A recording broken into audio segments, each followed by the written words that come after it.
Assalamualaikum warahmatullahi wabarakatuh. Sobat Syiar Muslim yang dirahmati Allah. Sudah banyak orang tahu bahwa Sunan Kalijaga itu aslinya bernama Raden Said.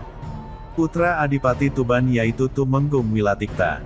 Tumenggung Wilatikta seringkali disebut Raden Sahur, walau dia termasuk keturunan Ranggalawe yang beragama Hindu, tapi Raden Sahur sendiri sudah masuk agama Islam. Sejak kecil Raden Said sudah diperkenalkan kepada agama Islam oleh guru agama Kadipaten Tuban. Tetapi karena melihat keadaan sekitar atau lingkungan yang kontradiksi dengan kehidupan rakyat jelata, maka jiwa Raden Said berontak. Gelora jiwa muda Raden Said seakan meledak-ledak manakala melihat praktek oknum pejabat Kadipaten Tuban di saat menarik pajak pada penduduk atau rakyat jelata. Rakyat yang pada waktu itu sudah sangat menderita dikarenakan adanya musim kemarau panjang. Semakin sengsara, mereka harus membayar pajak yang kadangkala tidak sesuai dengan ketentuan yang ada. Bahkan jauh dari kemampuan mereka. Seringkali jatah mereka untuk persediaan menghadapi musim panen berikutnya sudah disita para penarik pajak. Raden Said yang mengetahui hal itu pernah mengajukan pertanyaan yang mengganjal di hatinya. Suatu hari dia menghadap ayahandanya. Rama Adipati, rakyat tahun ini sudah semakin sengsara karena panen banyak yang gagal. Kata Raden Said, mengapa pundak mereka masih harus dibebani dengan pajak yang mencekik leher mereka? Apakah hati nurani Rama tidak merasa kasihan atas penderitaan mereka? Adipati Wilatikta menatap tajam ke arah putranya. Sesaat kemudian dia menghela nafas panjang dan kemudian mengeluarkan suara, "Said anakku, saat ini pemerintah pusat Majapahit sedang membutuhkan dana yang sangat besar untuk melangsungkan roda pemerintahan. Aku ini hanyalah seorang bawahan Sang Prabu, apa dayaku menolak tugas yang dibebankan kepadaku. Bukan hanya Kadipaten Tuban yang diwajibkan membayar upeti lebih banyak dari tahun-tahun yang lalu. Kadipaten lainnya juga mendapat tugas serupa. Tapi, mengapa harus rakyat yang jadi korban?" Sahut Raden Said. Tapi Raden Said tak meneruskan ucapannya. Dilihatnya saat itu wajah ayahnya berubah menjadi merah padam, pertanda hatinya sedang tersinggung atau naik pitam. Baru kali ini Raden Said membuat ayahnya marah. Hal yang selama hidup tak pernah dilakukannya. Raden Said tahu diri. Sambil bersungut-sungut dia merunduk dan mengundurkan diri dari hadapan ayahnya yang sedang marah. Ya, Raden Said tak perlu melanjutkan pertanyaan. Sebab dia sudah dapat menjawabnya sendiri. Majapahit sedang membutuhkan dana besar karena negeri itu sering menghadapi kekacauan, baik memadamkan pemberontakan maupun terjadinya perang saudara. Walau Raden Said putra seorang bangsawan, dia lebih menyukai kehidupan yang bebas, yang tidak terikat oleh adab istiadat kebangsawanan. Dia gemar bergaul dengan rakyat jelata atau dengan segala lapisan masyarakat, dari yang paling bawah hingga yang paling atas. Justru karena pergaulannya yang supel itulah dia banyak mengetahui seluk-beluk kehidupan rakyat. Tuban, niat untuk mengurangi penderitaan rakyat sudah disampaikan kepada ayahnya. Tapi agaknya ayahnya tak bisa berbuat banyak. Dia cukup memahaminya pula posisi ayahnya sebagai adipati bawahan Majapahit. Tapi niat itu tak pernah padam. Jika malam-malam sebelumnya dia sering berada di dalam kamarnya sembari mengumandangkan ayat-ayat suci Al-Quran, maka sekarang dia keluar rumah. Di saat penjaga gudang Kadipaten tertidur lelap, Raden Said mengambil sebagian hasil bumi yang ditarik dari rakyat untuk disetorkan ke Majapahit.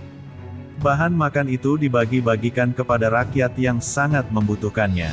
Tentu saja rakyat yang tak tahu apa-apa itu menjadi kaget bercampur girang menerima rezeki yang tak diduga-duga. Walau mereka tak pernah tahu siapa gerangan yang memberikan rezeki itu, sebabnya Raden Said melakukannya di malam hari secara sembunyi-sembunyi. Bukan hanya rakyat yang terkejut atas rezeki yang seakan turun dari langit itu. Penjaga gudang Kadipaten juga merasa kaget, hatinya kebat-kebit, soalnya makin hari barang-barang yang hendak disetorkan ke pusat kerajaan Majapahit itu makin berkurang.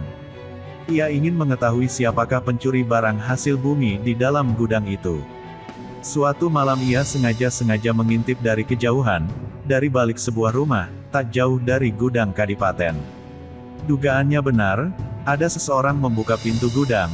Hampir tak berkedip penjaga gudang itu memperhatikan pencuri itu. Dia hampir tak percaya, pencuri itu adalah Raden Said, putra junjungannya sendiri. Untuk melaporkannya sendiri kepada Adipati Wilatikta ia tak berani. Khawatir dianggap membuat fitnah. Maka penjaga gudang itu hanya minta 2 orang saksi dari sang adipati untuk memergoki pencuri yang mengambil hasil bumi rakyat yang tersimpan di gudang. Raden Said tak pernah menyangka bahwa malam itu perbuatannya bakal ketahuan. Ketika ia hendak keluar dari gudang sambil membawa bahan-bahan makanan, 3 orang prajurit kadipaten menangkapnya beserta barang bukti yang dibawanya. Raden Said dibawa ke hadapan ayahnya. Sungguh memalukan sekali perbuatanmu itu. Hardik Adipati Wilatikta, kurang apakah aku ini? Benarkah aku tak menjamin kehidupanmu di istana kadipaten ini? Apakah aku pernah melarangnya untuk makan sekenyang-kenyangnya di istana ini? Atau aku tidak pernah memberimu pakaian? Mengapa kau lakukan perbuatan tercela itu? Raden Said tidak mengeluarkan suara. Biarlah, bisik hatinya, biarlah orang tak pernah tahu untuk apa barang-barang yang tersimpan di gudang kadipaten itu kuambil. Biarlah ayahku tak pernah tahu kepada siapa barang-barang itu kuberikan. Adipati Wilatikta semakin marah melihat sikap anaknya itu. Raden Said tidak menjawabnya untuk apakah dia mencuri barang-barang hasil bumi yang hendak disetorkan ke Majapahit itu. Tapi untuk itu Raden Said harus mendapat hukuman, karena kejahatan mencuri itu baru pertama kali dilakukannya, maka dia hanya mendapat hukuman cambuk 200 kali pada tangannya, kemudian disekap selama beberapa hari, tak boleh keluar rumah. Jerakah Raden Said atas hukuman yang sudah diterimanya. Sesudah keluar dari hukuman dia benar-benar keluar dari lingkungan istana. Tak pernah pulang sehingga membuat cemas ibu dan adiknya. Apa yang dilakukan Raden Said selanjutnya? Dia mengenakan topeng khusus, berpakaian serba hitam dan kemudian merampok harta orang-orang kaya di Kabupaten Tuban. Terutama orang kaya yang pelit dan para pejabat kadipaten yang curang. Harta hasil rampokan, itu pun diberikannya kepada fakir miskin dan orang-orang yang menderita lainnya. Tapi ketika perbuatannya ini mencapai titik jenuh ada saja orang yang bermaksud mencelakakannya. Ada seorang pemimpin perampok sejati yang mengetahui aksi Raden Said menjarah harta pejabat kaya, kemudian pemimpin rampok itu mengenakan pakaian serupa dengan pakaian Raden Said, bahkan juga mengenakan topeng seperti topeng Raden Said juga. Pada suatu malam, Raden Said yang baru saja menyelesaikan salat Isya mendengar jerit tangis para penduduk desa yang kampungnya sedang dijarah perampok. Dia segera mendatangi tempat kejadian itu. Begitu mengetahui kedatangan Raden Said, kawanan perampok itu segera berhamburan melarikan diri. Tinggal pemimpin mereka yang sedang asyik memperkosa seorang gadis cantik. Raden Said mendobrak pintu rumah si gadis yang sedang diperkosa. Di dalam sebuah kamar dia melihat seseorang berpakaian seperti dirinya, juga mengenakan topeng serupa sedang berusaha mengenakan pakaiannya kembali. Rupanya dia sudah selesai memperkosa gadis itu. Raden Said berusaha menangkap perampok itu. Namun pemimpin rampok itu berhasil melarikan diri. Mendadak terdengar suara kentongan dipukul bertalu-talu, penduduk dari kampung lain berdatangan ke tempat itu. Pada saat itulah si gadis yang baru diperkosa perampok tadi menghamburkan diri dan menangkap erat-erat tangan Raden Said. Raden Said pun jadi panik dan kebingungan. Para pemuda dari kampung lain menerobos masuk dengan senjata terhunus. Raden Said ditangkap dan dibawa ke rumah kepala desa. Kepala desa yang merasa penasaran mencoba membuka topeng di wajah Raden Said. Begitu mengetahui siapa orang di balik topeng itu, sang kepala desa jadi terbungkam.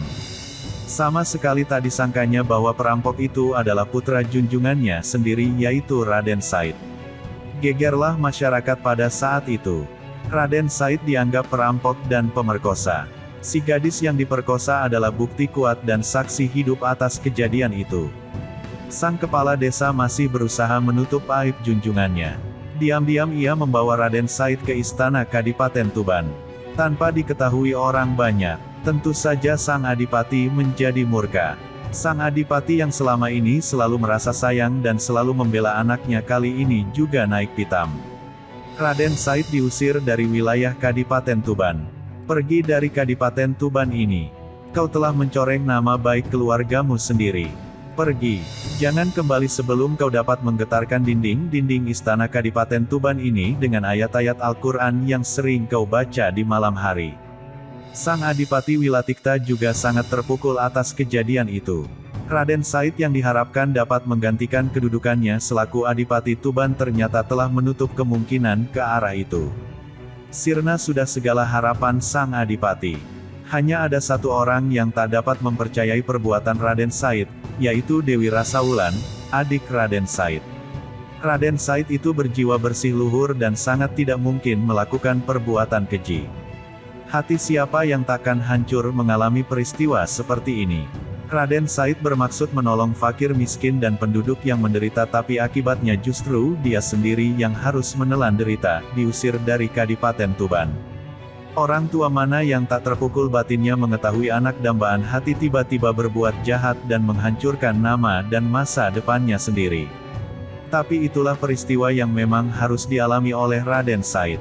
Seandainya tidak ada fitnah seperti itu, barangkali Raden Said tidak bakal menjadi seorang ulama besar, seorang wali yang dikagumi oleh seluruh penduduk tanah Jawa. Raden Said betul-betul meninggalkan Kadipaten Tuban. Dewi Rasaulan yang sangat menyayangi kakaknya itu merasa kasihan, tanpa sepengetahuan ayah dan ibunya dia meninggalkan istana Kadipaten Tuban untuk mencari Raden Said untuk diajak pulang. Tentu saja sang ayah dan ibu kelabakan mengetahui hal ini. Segera saja diperintahkan puluhan prajurit Tuban untuk mencari Dewi Rasaulan, tak pernah ditemukan oleh mereka. Di dalam babat Tanah Jawa dikisahkan bahwa Dewi Rasaulan pada akhirnya telah ditemukan oleh Empu Supa, seorang tumenggung Majapahit yang menjadi murid Sunan Kalijaga. Dewi Rasaulan kemudian dijodohkan dengan Empu Supa, dan kembali ke Tuban bersama-sama dengan diantar Sunan Kalijaga yang tak lain adalah Raden Said sendiri. Jasa Sunan Kalijaga sangat sukar dihitung karena banyaknya. Beliau dikenal sebagai mubalik, ahli seni, budayawan, ahli filsafat, sebagai dalang wayang kulit dan sebagainya. Beliau dikenal sebagai ulama besar, seorang wali yang memiliki karisma tersendiri di antara wali-wali lainnya. Dan paling terkenal di kalangan atas maupun dari kalangan bawah. Hal itu disebabkan Sunan Kalijaga suka berkeliling dalam berdakwah, sehingga beliau juga dikenal sebagai Syekh Malaya, yaitu mubalik yang menyiarkan agama Islam sambil mengembara. Sementara wali lainnya mendirikan pesantren atau padepokan untuk mengajar murid-muridnya. Caranya berdakwah sangat luas, rakyat Jawa yang pada waktu itu masih banyak menganut kepercayaan lama tidak ditentang adat istiadatnya. Beliau dekati rakyat yang masih awam itu dengan cara halus. Bahkan dalam berpakaian beliau tidak memakai jubah sehingga rakyat tidak merasa angker dan mau menerima kedatangannya dengan senang hati. Pakaian yang dikenakan sehari-hari adalah pakaian adat Jawa yang didesain dan disempurnakan sendiri secara Islami. Adat istiadat rakyat, yang dalam pandangan kaum putihan dianggap bid'ah, tidak langsung ditentang olehnya selaku pemimpin kaum abangan. Pendiriannya adalah rakyat dibuat senang dulu, direbut simpatinya sehingga mau menerima agama Islam, mau mendekat pada para wali. Sesudah itu barulah mereka diberi pengertian Islam yang sesungguhnya dan dianjurkan membuang adat yang bertentangan dengan agama Islam. Kesenian rakyat baik yang berupa gamelan, gencing dan tembang-tembang dan wayang dimanfaatkan sebesar-besarnya sebagai alat dakwah. Dan ini ternyata membawa keberhasilan yang gemilang. Hampir seluruh rakyat Jawa pada waktu itu dapat menerima ajakan Sunan Kalijaga untuk mengenal agama Islam. Gelar tersebut tidak berlebihan karena beliaulah yang pertama kali menciptakan seni pakaian, seni suara, seni ukir, seni gamelan, wayang kulit, beduk di masjid, gerebek maulud, seni tata kota dan lain-lain. Beliau yang pertama kali menciptakan baju takwa. Baju takwa ini pada akhirnya disempurnakan oleh Sultan Agung dengan daster nyamping dan keris serta rangkaian lainnya. Baju ini masih banyak dipakai oleh masyarakat Jawa, setidaknya pada upacara pengantin. Sunan Kalijagalah yang pertama kali menciptakan tembang Dandang Gula dan Dandang Gula Semarangan. Beliau pencipta seni ukir bermotif dedaunan, bentuk gayor atau alat menggantungkan gamelan dan bentuk ornamentik lainnya yang sekarang dianggap seni ukir nasional. Sebelum era Sunan Kalijaga kebanyakan seni ukir bermotifkan manusia dan binatang. Beliaulah yang pertama kali mempunyai ide menciptakan beduk di masjid, yaitu memerintahkan muridnya yang bernama Sunan Bajat untuk membuat beduk di Masjid Semarang guna memanggil orang untuk pergi mengerjakan salat jamaah. Ini adalah acara ritual yang diprakarsai Sunan Kalijaga, Asalnya adalah tablik atau mengajian akbar yang diselenggarakan para wali di Masjid Demak untuk memperingati Maulud Nabi. Adalah gong ciptaan Sunan Kalijaga yang nama aslinya adalah gong syahadatain, yaitu 2 kalimat syahadat. Bila gong itu dipukul akan berbunyi bermakna, di sana di situ, mumpung masih hidup, berkumpullah untuk masuk agama Islam. Pada zaman sebelum Sunan Kalijaga, wayang bentuknya adalah sebagai berikut. Adegan demi adegan wayang tersebut digambar pada sebuah kertas dengan gambar wujud manusia. Dan ini diharamkan oleh Sunan Giri. Karena diharamkan oleh Sunan Giri, Sunan Kalijaga membuat kreasi baru, bentuk wayang dirubah sedemikian rupa, dan digambar atau diukir pada sebuah kulit kambing. Satu lukisan adalah satu wayang, sedang di zaman sebelumnya satu lukisan adalah satu adegan. Baik di Jawa maupun Madura seni bangunan tata kota yang dimiliki biasanya selalu sama.